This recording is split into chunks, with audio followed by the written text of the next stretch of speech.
watching Shalom TV, celebrating Jewish culture. Aleph-Bet, Ret, Gimel, Dalet, Hey, Vav, Zayin, Chet, Tet, Yud, Kaf, Chaf, Lamed, Mem, Nun, Samech, Ayin, Pei, Fe, Tzadee, Kuf, Reish, Shin, Sin, Taf. Now I think I've said enough.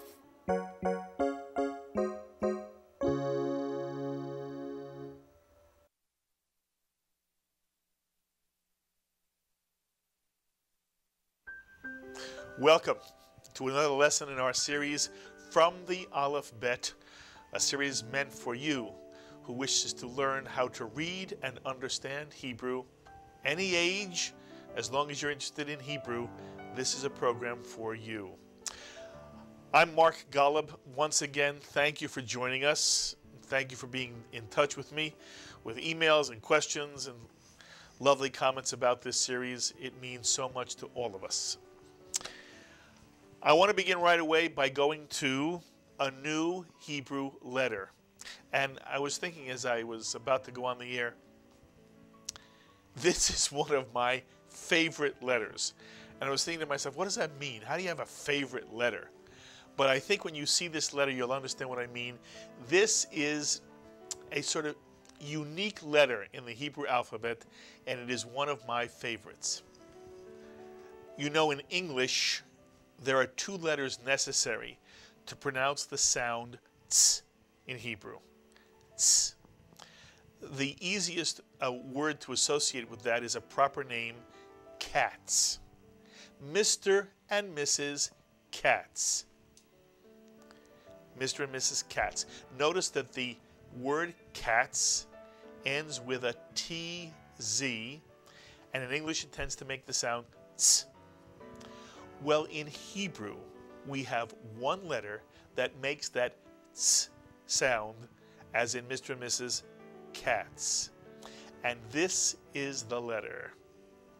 This letter that you see on the screen right now is called a Tzadee, and it makes the TZ sound, the ts sound in English.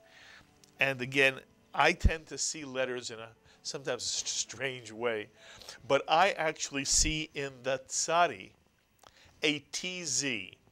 Here's the T that goes down in a horizontal way down to the line, and the Z is almost here, although it's not finished at the top.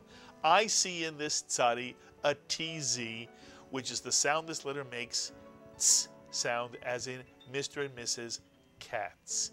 And this is called a Tzadee. So, if we take a Hebrew vowel, let's take the patach and put it under the Tzadee. And remember, Hebrew is read down and then right to left. This simple one vowel, one syllable letter and vowel is pronounced tsa, mitsuyan, tsa. And if we put a cholam after the Tzadee, it's pronounced tso, mitsuyan, tso. If we put a shuruk with the Tzadee, it's pronounced tsu, mitsuyan. It really is a very easy letter to pronounce once you think of the Mr. and Mrs. Katz, the ts sound, the Tzadee. And if we put one dot under the Tzadee, the vowel hirik, it's pronounced tsi, mitsuyan. Two dots, the tsere, tse. Three dots, the segol, tse, mitsuyan. That's how easy the Tzadee is. And sometimes young people confuse the Tzadee with the ayin. Take a look at the ayin and Tzadee side by side, and you can see they really are very different in shape. And again, in my mind, the Tzadee has the TZ built into it. But please don't mistake the ayin, which is silent, with the Tzadee, which is TZ. So I want to show you a very important Hebrew word with the Tzadee in it. And by the way, one of the things we're trying to do on From the Aleph-Bet is take vocabulary that comes from the experience of Judaism in the United States and throughout the world. The word I'm going to show you now is a very important word in the experience of Judaism, and it has the Tzadee right in the middle. Alex, let's put the word up. And here you see a word with a mem, a Tzadee, and a hey, and a patach, and a kamatz. Please remember that there are always the same number of syllables in a word as there are vowels. And since this is a 2-vowel word, this is a 2-syllable word. The first syllable would be pronounced ma, mitsuyan. And now using the Tzadee, pronounce the second syllable. Tza is correct. Put the word together and you get matzah, matzah. And of course, here is a picture of matzah, the flat, unleavened bread that we eat on Passover. Matzah, mitsuyan. And this is the Hebrew word. And from now on, you will be able to read matzah in Hebrew. Incidentally, you'll hear many people say matzah, matzah. But in Sephardic Hebrew, it is matzah. Either way is fine. I just want you to be able to recognize matzah when you see it. Incidentally, that is also a perspective from the Aleph-Bet. We're not asking you to create Hebrew. What we're asking you to do is be able to recognize Hebrew when you see it. So I never ask you to write a Hebrew word. You may do so at home if you'd like, but I don't ask you to write Hebrew. What I do ask you to do is read it when you see it. And from now on, whenever you see this word, matzah, you will know it means this. Unleavened bread. Mitsuyan. So there you have one of the most important words in the experience of Judaism with the Tzadee. I want to show you another word, very, very important to the Jewish tradition, that begins with the Tzadee. This is a very important word that you see on the screen right now. And notice it has 4 letters, and it has 2 vowels. Only 2 vowels, because under the Tzadee is a shva. And Alex, tell me about a shva. It is never counted as a vowel. Right, a shva is never counted as a vowel. The shva are the only dots or dashes in the Hebrew language that go either under or over a Hebrew letter, which are not counted as a vowel. So in this word, there are only 2 vowels, the kamatz under the dalid, and the kamatz under the kuf. And therefore this word is a 2-syllable word. Can you read the entire first syllable of this word? And that will remind you that if a shva comes under the first letter of a word, even though it's not a vowel, it is pronounced I, as in the word fish. And a pronounced shva begins a syllable and leads into the following letter and vowel. Whenever a shva comes under the first letter of a word, since it obviously begins a syllable, it is pronounced I, as in the word fish. So how would you read the first syllable of this word? If you said Tzedakah, you would be correct. And I don't care if you read it Tzedakah, or if you read it a little bit more correctly, Tzedakah. The shva pronounced is always like a grace note, not a quarter note. So that it's not Tzedakah, but it's Tzedakah. So the first syllable here is Tzedakah. Now how about the second syllable with the kuf, the only Hebrew letter with a cap? How do you pronounce the second syllable? Ka is correct. Mitsuyan. Now put the word together and you get Tzedakah. Mitsuyan. Tzedakah. What you often hear in English is tzedakah, but in Hebrew it is tzedakah. Mitsuyan. And so the question is, what does tzedakah mean, and why is it such an important word in the Jewish tradition, the experience of Judaism? And to explain to you the meaning of tzedakah and why it's so important, I want you to take a look at the 3-letter root of the word Tzedakah.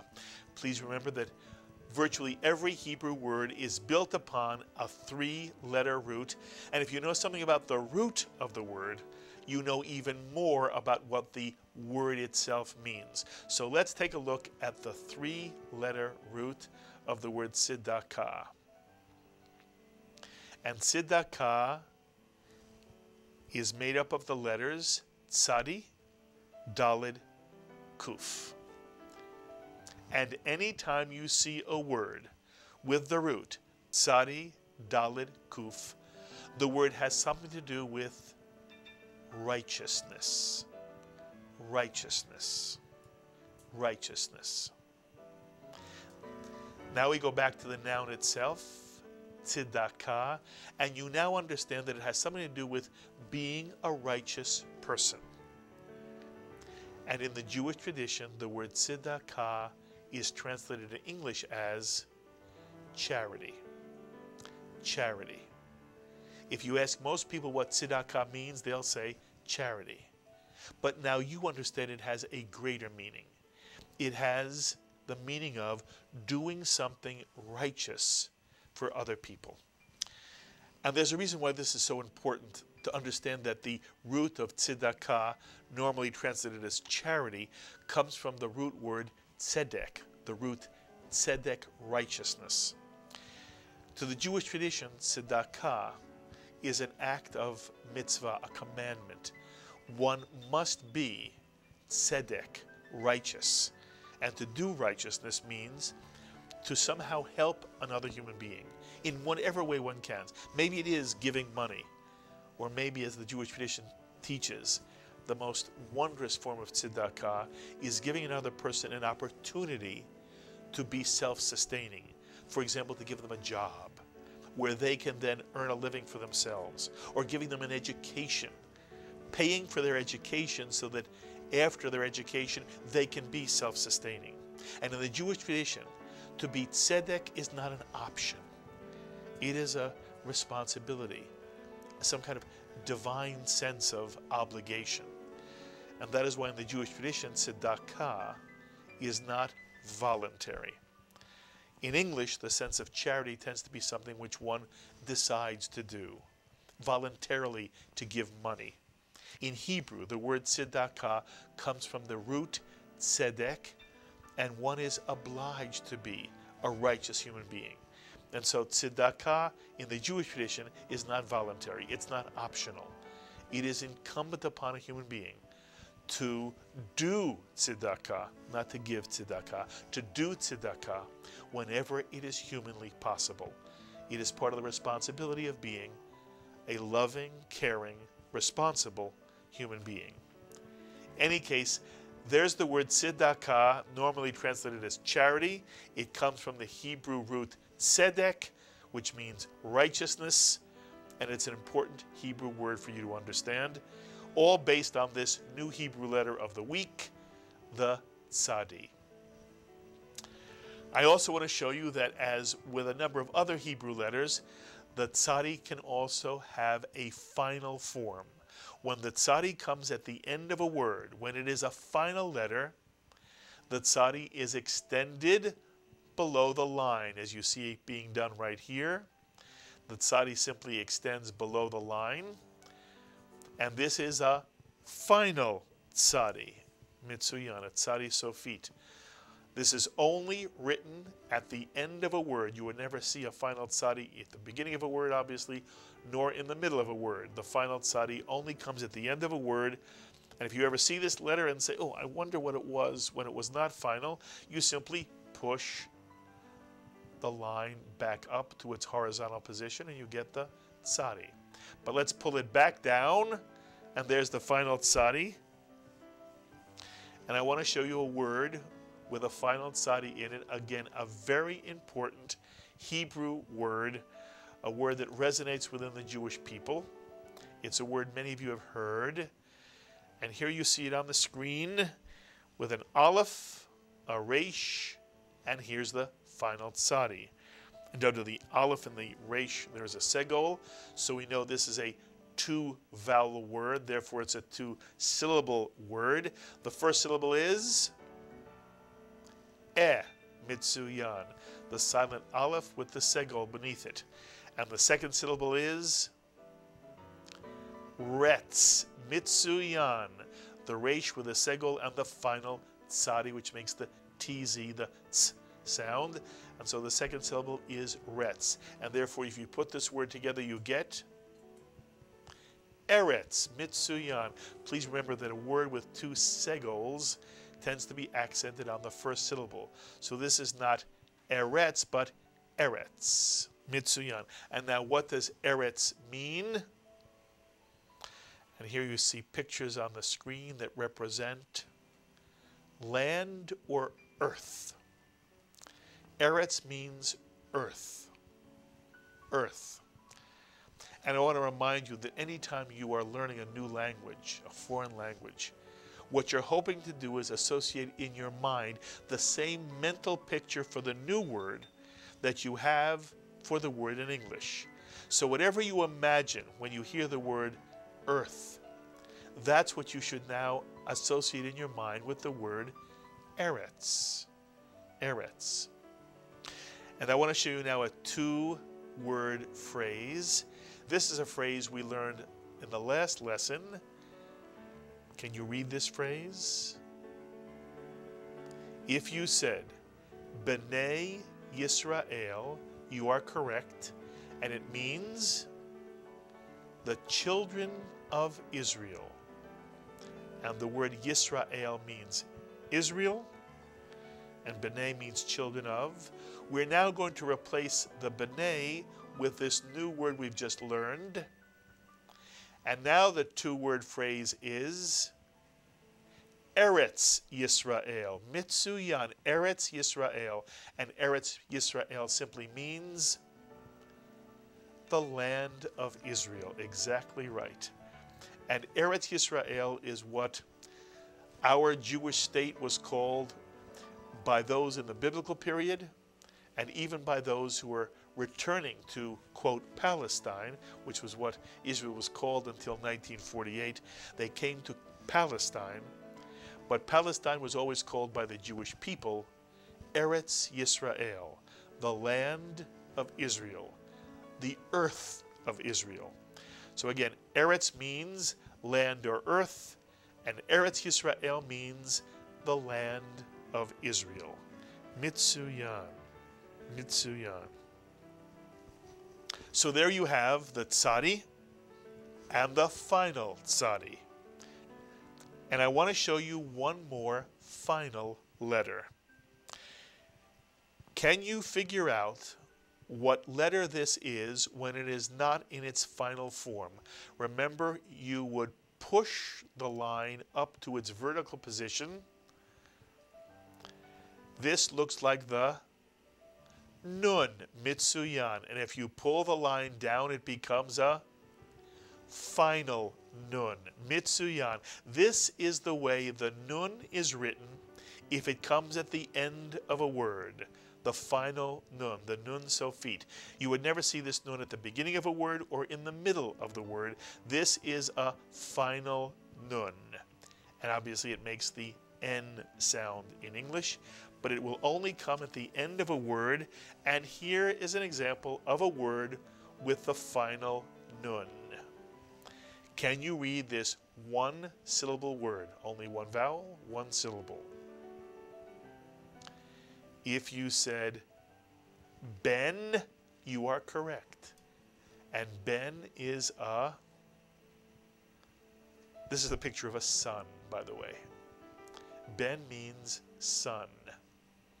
It can also mean child as well, but normally we read it as son, Ben. And we already showed you the phrase B'nai Yisrael. B'nai comes from the word Ben. Ben is son or child, and B'nai is sons of or children of. B'nai Yisrael, children of Israel, built on the word Ben with a final Nun. By the way, in the Jewish tradition, a boy, a male, is always named so-and-so, the son of so-and-so. The son of so-and-so is like the last name. So for example, my name is Menachem Simcha ben Levi Yosef. My father's name was Levi Yosef. And if somebody asked me my name, I would never say Menachem Simcha. I would say Menachem Simcha ben Levi Yosef.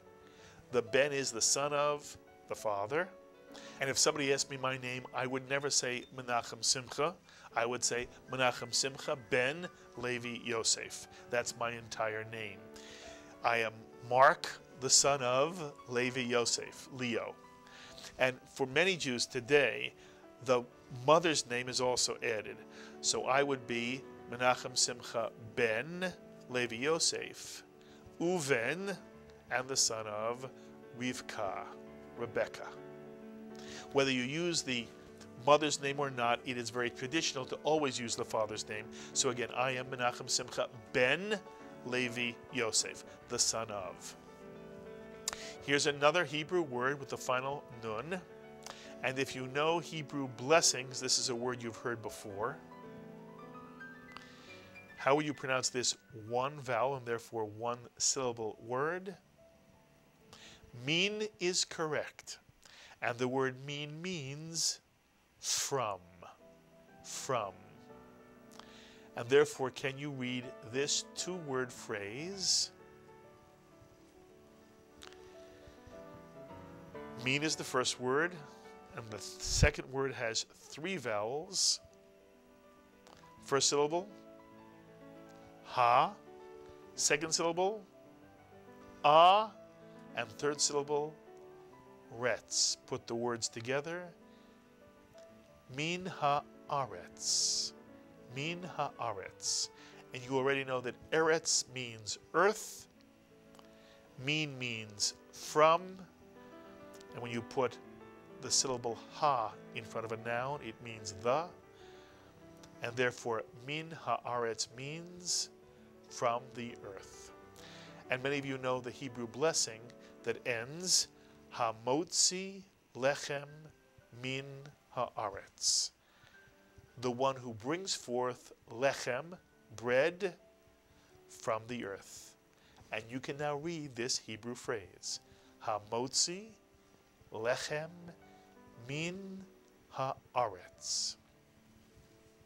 Incidentally, if you look at the word aretz, you see that there's a vertical line next to the vowel under the aleph. And this is a vertical line that tells you to accent the word on this syllable. And therefore the word is read haaretz, not haaretz. Haaretz. You also might ask, wait a minute, I thought the word land or earth is eretz. Two segols. Why does the first segol change to a kamatz in the word haaretz, and does that change the meaning of the word? And this is a very important point for me to make to you as you're learning Hebrew. Vowels don't tend to change the meaning of words. It's called, by the way, for those who want to know technically, at the end of a phrase, it is called the pausal form. And to sort of slow the word down, the segol is changed to a kamatz. But the word aretz and eretz is written with the same Hebrew letters, aleph, resh, tzadi. And if we took the vowels out of the word, it would look exactly as the word eretz looks. And by the way, one of the things you'll learn over time is it's easier to translate Hebrew if there are no vowels than it is if the vowels are written. Sometimes the vowels sort of misdirect attention. But the word aretz and eretz is the exact same word. At the end of a phrase or the end of a sentence, the segol is changed to a kamatz. But the word haaretz is exactly the same as the word haaretz, which means the earth.